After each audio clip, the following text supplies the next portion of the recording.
everybody.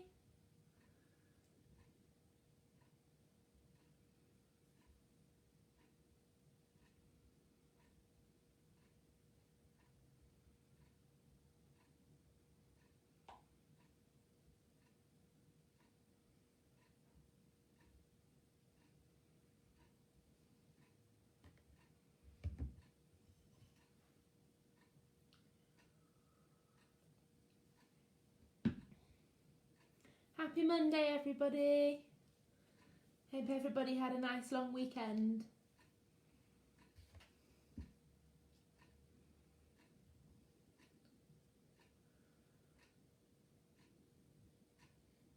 Hi, Jack. Hope you had a nice weekend.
It's been quite a few days since we read last.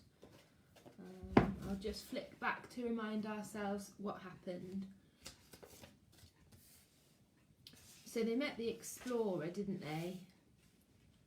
They climbed up the massive cliff with all the vines and came to an abandoned city with all carvings and a long boulevard to walk down. And then they met that man who was a bit scary, didn't seem to like children. And he gave them a knife each and some chickens to gut and cook. And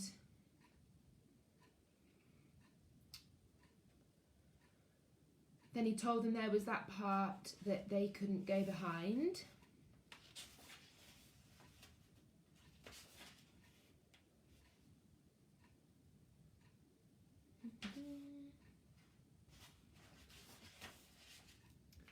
He was definitely very annoyed by them. They kept saying, well, you're an adult, you should help us now. And he sort of said, no, you can just stay until you find a way of getting home yourselves. And he had a vulture, like a pet vulture that followed him round. Okay, so our next chapter was called The Explorer. Got some illustrations.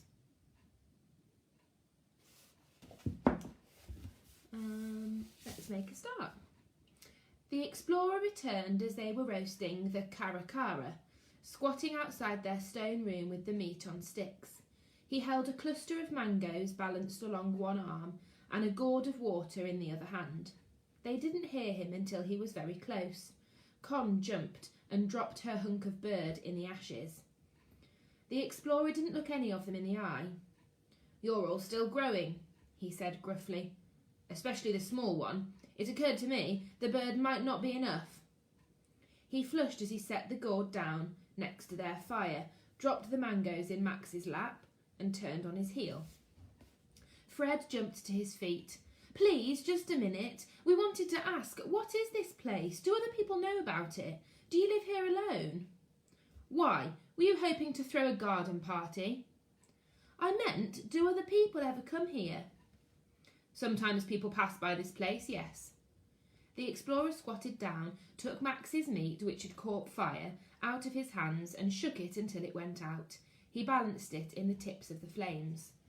"None of them stay very long. Some are travelling long distances, tribespeople, people whose ancestors lived here. They usually stay a few days." He twisted the chunk of bird in the tips of the flames. Dew stripped from it onto the fire. "But yes," he said, "in short, people do come." Con and Lila exchanged delighted glances. Backer, who was unusually full of energy for a sloth, waved one claw in the air. "Would they help us?" asked Lila.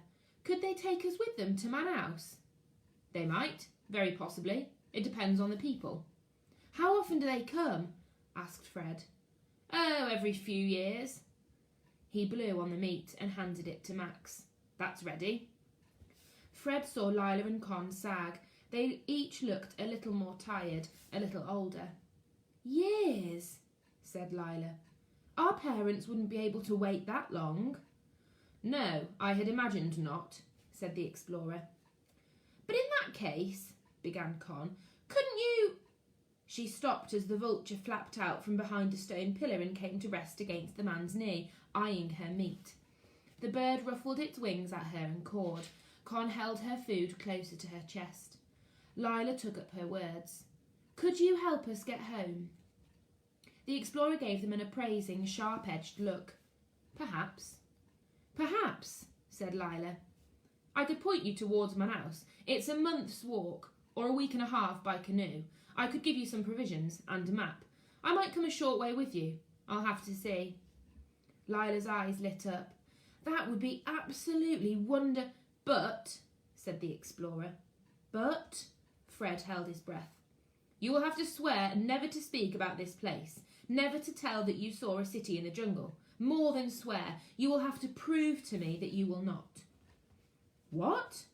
Fred stared at the explorer and then past him, across at the stone landscape sprawling green and yellow and gold away from them into the jungle. "Never tell all about this?" "Oh, that's Fred. Never tell all about this? Why?" "Or about me. Ever. All of you, including the little one." Fred searched the explorer's face for evidence that he might be joking. "But my father will ask where I was." Fred had already imagined the conversation they would have, how he would draw for his father the layout of the city, how he would pace out the distance of the city square and memorise the measurements, how his father would squeeze his shoulder and tell him he had done something remarkable. He had imagined his father telephoning his friend from Oxford, who worked at the Times. He had imagined his father's voice. "Tim, listen, my son has done something extraordinary." The man was watching him, and his face was not sympathetic. "It's very likely," he said, "that you will have to lie to him." "But no, the whole point of explorers is that they tell people about what they found. That's what explorers do." "Exactly so. And I am not an explorer. I am a man who happens to be here." "But people have been talking about a place like this for hundreds of years," said Fred. "You have to let everyone know that they weren't just stupid old men with mad theories. They were right." "Why do I?" "Because if this place does exist, it means they weren't fools. It means they were heroes." It meant, though Fred did not say it, that it was not foolish, not mad, to dream of being an explorer himself. "Heroes don't exist, boy. They're inventions made up of newsprint and quotable lines and photogenic moustaches." He grunted in disgust. "Can't bear moustaches myself. Grotesquerie mouth eyebrows, I always thought." "That's not true. Men died looking for something like this. They died wanting to prove to the world it existed." "People have died for many things. It is not difficult to die." "But you're wrong. The world deserves to know." Fred felt his forehead burning. He knew he must be turning red. But if they told, his name, and Lila's, and Con's, and Max's would be part of history. Their names would be included in the list of great discoveries. As if he had read his thought, the explorer curled his lip. "And you, perhaps, wish to be the one to tell them." Fred's head jerked backwards as if the man had flicked boiling water in his face. "It's not that." The explorer blinked a slow, contemptuous blink. "Isn't it?" Fred clenched one fist. "It would be selfish not to tell." "Would it?" For the first time, Fred realised the others weren't joining in. Con sat looking down at her hands. Lila was stroking Backer with unusual intensity. Max was sucking his wrist, his mouth turned down at the corners. "Fred," said Lila. Her voice was very quiet, and she didn't look at him. "We need to go home." Con moved closer to him. She whispered hotly in his ear. "You're being ridiculous. Just promise whatever he wants to get us out of here." "No," said Fred. He edged away from her. Con's whisper became a hiss. We can still tell everyone when we get home. How's he going to know? He's hardly going to be getting newspapers out here. No, said Fred out loud. I'm not promising anything. The explorer rose, lit red by the flames of the fire. The light shone on the scars in the crook of his elbow and on his knuckles. I have asked you to perform an easy task, to keep your mouth shut. You are refusing? No, said Con. We'll do whatever you want, Fred. For goodness sake, just say it. You can't keep it a secret, said Fred. It's not your secret to keep. Look, said Con to the explorer. He might not promise, but we will. Can't you help us at least? He can stay here for all I care. But the explorer's face was growing red at the neck and white around his nose and mouth, his whole face cross-hatched with anger. You, he glanced at Fred, are a fame-hungry, thin-brained, ignoramus, I don't know how to say that word. And you, he glared at Con, would apparently happily desert your friend. You disgust me, the lot of you. He's not my friend. Not now. Quiet. Keeping his temper did not seem to be the explorer's speciality. His voice rose to a roar. I see no reason to help any of you. Why should I? Good God, if children had any use, we surely would have discovered it by now. He turned away. He shoved his fists into his pockets, then drew something out. I'd forgotten I brought you this. I had not expected your response to my request. You none of you deserve it. Max let out a mew and curled up his knees. The explorer dropped the thing on the ground and strode into the dark. He reached the wall they'd fallen down and began to climb it, fast, using both arms and only one leg, the other swinging loosely at his side. Fred, said Con, you're completely unfair, and you're welcome to die here yourself, but you've got no right to ruin everything for the rest of us. Max began to sniff and hiccup with the beginnings of tears. Fred picked up the thing the explorer had dropped. It was a screw of soft leaves, fastened at the top with thick grass. He opened it. Inside was a pinch of salt, mixed with some flakes of dried green something. It's seasoning, he said, for the bird.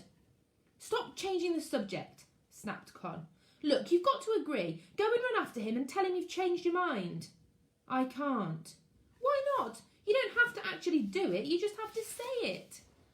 I just can't. He thought of his father. He thought of going back to school, not just as that Peterson boy, the one with no mother, but a boy who faced down the jungle and discovered a whole world. Please, Fred, said Lila, please, do what Con says. Run after him. Our parents will be so worried. They might die of it. Max's eyes widened and Lila sighed. I didn't mean it, Max. It's an expression. It's too late anyway, said Fred. You heard him. He won't help any of us now. He's too angry. Because you made him too angry, said Con. So did you, snapped Fred. You can do whatever you want. I'm not swearing to a lie, all right? What, because you think you're so high and moral? Max covered his ears with his hands. No, because I won't, all right? Because it would be lying about the most important thing that's ever happened to me. He'd never know. You just want to get your name in the papers. Yes, he would. He would find out, wouldn't he? Because people would have to come and try and find it again, to take photographs and do archaeological digs. I don't care what happens once I'm home. This whole place can burn, said Con. Stop it, shouted Lila. Her voice rang through the courtyard. They turned to her in surprise. Shut up, both of you. Every inch of her body was stiff with anger. You're both being disgusting. If it's too late, then there's no point in fighting. And if you make Max cry again, I swear I'll punch you both. Max climbed into Lila's lap and buried his face in Bacca's fur. Fred swallowed. He tried to recatch his temper. He held out the seasoning. Do you want some? We might as well eat. No, it could be poisonous, said Con. Fred withdrew his meat from the fire. It was black in patches and the skin was charred and steaming. He pulled off the skin with his fingers, wincing at the heat, and sprinkled a pinch of the salt and unknown herbs onto the bird. Defiantly, averting his eyes from Con's glare, he took a bite. The first taste of it shot through his body. It was the flavour that got into your fingertips, hot and rich and wild. Not poisonous, he said. It's good. I hope you choke on it, said Con. That's the end of that bit. Oh, hi Maria. Hi Mrs. Wood, hi Mrs. Yates. So Fred doesn't want to lie about not telling anybody what they found, whereas the others are happy to lie about it because they're just desperate to get home.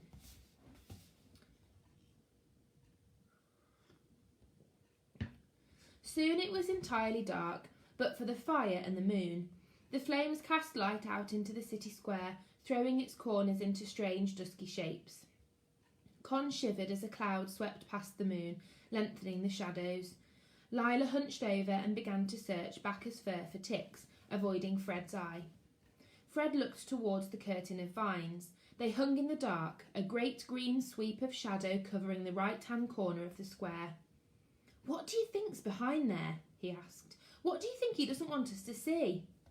"I don't know," said Con, "and I don't care." She had brushed her hair in front of her eyes, so nobody could see her face. "It could be an animal," said Lila. She glanced up and then away. "A panther, like in the Jungle Book." "It might be food stores," said Fred. Max sat up. "Real food?" "Why would he keep it there?" said Lila. "I was thinking there must have been a place for storing food when this city was alive, and it's where I'd keep stores, somewhere almost invisible." Fred looked around, checking the explorer was nowhere near. "I think we should go and look." "Oh, sure, that's a great idea," said Con. "You've already made him so angry he's going to let us rot here. Why not add stealing his food? He could kill you with his bare hands, but I'm sure that doesn't worry you." "I wouldn't steal, I would be borrowing. And even then, not unless we have to." "What do you mean, have to?" "If he won't help us, we might have to find other ways." "To do what?" said Con. "To find enough supplies to start the journey to Manaus." Fred gestured around the empty city. "There's not much food here." Con was growing red. "You do know this is your fault. You said if we followed the map, we'd get home. And then the second you get here, you ruin it." "I didn't." Fred could feel his neck and cheeks flushing. "I didn't expect the map to lead to a madman with a pet vulture living alone in an ancient city. That's not something any of us predicted." "You promised we'd get home." "We will get home," said Fred, though he was fairly sure he hadn't promised. Who was he to promise anything? But he only said, "I want to know. Aren't you curious?"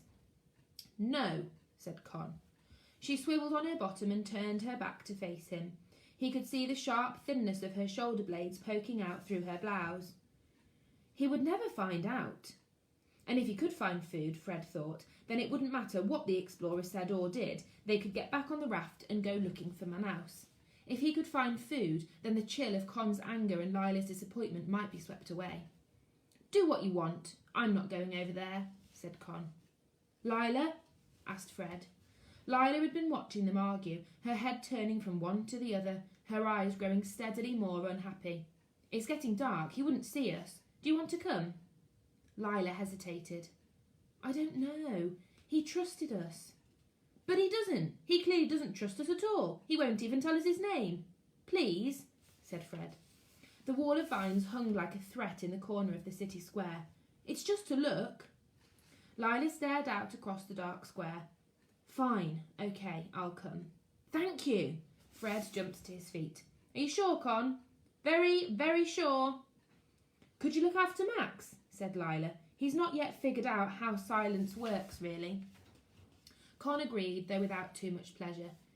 Fred and Lila moved slowly across the square, feeling their way in the half-dark. In between the avenue of trees the ground was smooth, entirely free of weeds and leaves and jungle debris, but on either side there were piles of stones, two half-ruined circular mud buildings that looked like grain stores, and shoots of growing things springing up everywhere. "What do you think this was?" Fred asked.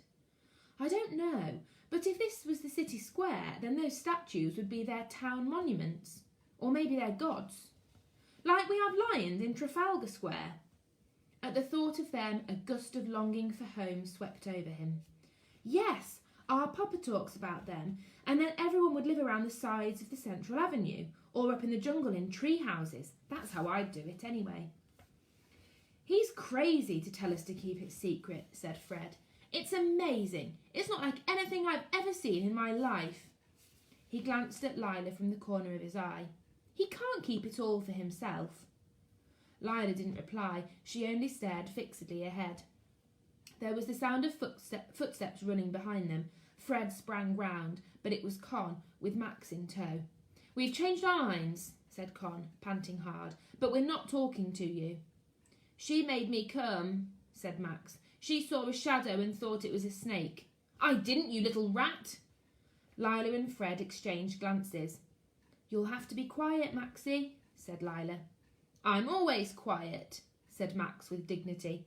He turned to put his tongue out at his sister, tripped on a stone, and let out a howl loud enough to wake the sleeping birds. "My toe!" "Shh!" said Lila. A tree rustled, then stilled abruptly. Con looked around nervously. "Should we go back?" Fred shook his head. "You can," he said. "I need to see." As they approached the far end of the square, the clouds moved over the moon, sweeping black shadows over the statues' faces. They looked alive. Behind the statues ran a mud-stone wall, high over their heads. The left edge of the wall ended in a crumbling ruin, overrun with patches of light yellow flowers. The right side vanished in a curtain of vines, the vines the explorer had forbidden them from touching. Fred approached the vines. They rustled. He stepped backwards. It might have been the wind, or something living behind them. He tried not to think of snakes. He reached out and pushed a handful of vines away. Lila joined him. Behind the vines was another, thicker curtain. They seemed plaited together like wickerwork, woven so densely Fred could barely fit a hand through the green mass. He pushed both arms into the vines, elbow deep, and tugged. There was a flash of colour amid the green, then the vines fell back. "I can see something," he hissed. "Shh," said Con. "What?" asked Lila. "I don't know. A piece of yellow. I can't see it anymore. We'll have to cut the vines," he said. He took the knife from his pocket. "No, wait," said Con. "I don't know if that's a good idea." "It is," said a voice over their heads. "An exceptionally bad idea." Fred froze. There was the smack of shoe on stone, and the explorer jumped down from the top of the wall, landing inches in front of Fred's face, grunting as his bad leg hit the ground. He straightened up, his face rigid with fury. "I asked you to stay away," he said softly. "Is that so difficult?" A cold dread shot through Fred. The look on the explorer's face was worse than being caned at school. "I'm really sorry." Fred's tongue was suddenly dry. "We just thought—" "You thought? Are you so grotesquely lacking in self-control that you cannot let a single idle thought pass through your minds without acting on it?" "We're so sorry," began Lila. "Just get away from here," said the explorer. His skin radiated hot rage. Desperation was rising in Fred's blood. He could see Max shaking with fear. He stepped in front of him. "We weren't going to take anything," he said. He felt the burn of the lie flood through him and stumbled over the words. "We just needed to see—" "I said go! Just go!" "It was my fault," said Fred. "It was my idea, not theirs. I don't care whose idea it was." The explorer pulled the knife from his belt. He pointed it at Fred's chest. "Go to bed. If I ever find you anywhere near the vines again, I'll cut off your fingers while you sleep and fry them in banana oil and feed them to the vulture for dessert." Fred turned and led the way back down the centre of the boulevard, shame pulsing in his chest. Even Max didn't make a sound. What a threat!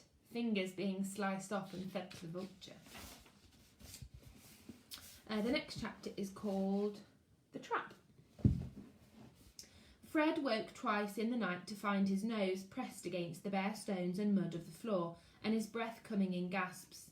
His father's back was turned to him, and he wouldn't look round, even though Fred screamed until his lungs were empty. "A dream," he muttered. "Dreams don't matter, not real." But it had felt very real, like the blood is real. He looked up through the vines to the canopy above them. He squinted, trying to memorise every inch. The second he got home, he would draw the canopy for his father in full colour. His father would buy him pencils in a dozen different greens. Fred didn't want to risk closing his eyes again. It was a powerful relief when the sun came up, and he could creep out of the stone hut into its warmth. There was a chilly lump of guilt sitting in his stomach, left over from the previous night. He had never stolen anything in his life, never even tried. He looked towards the vines, shining vivid emerald in the morning light. He thought of the look on the explorer's face. It had been more than angry. It had had fear in it. Wonder what he's hiding behind those vines for him to be so frightened of anyone seeing. He would have to apologise. The thought made Fred's stomach squirm with humiliation. But he couldn't leave the explorer thinking he was a habitual thief, a liar, a cheat. He wasn't sure if the man was the kind to accept apologies. It might be akin to apologising to one of the stone statues, but he would try. He tipped up his boots, checking them for scorpions. All the books he'd read had been very urgent on the matter of scorpions. How do you think the man's going to react? Bearing in mind he was so angry before, if Fred goes and tries to apologise, do you think he'll accept it? Fred's fingers were clumsier than usual. His upper body was quivering with nerves. The ruin looked different in the sunrise. It looked more alive.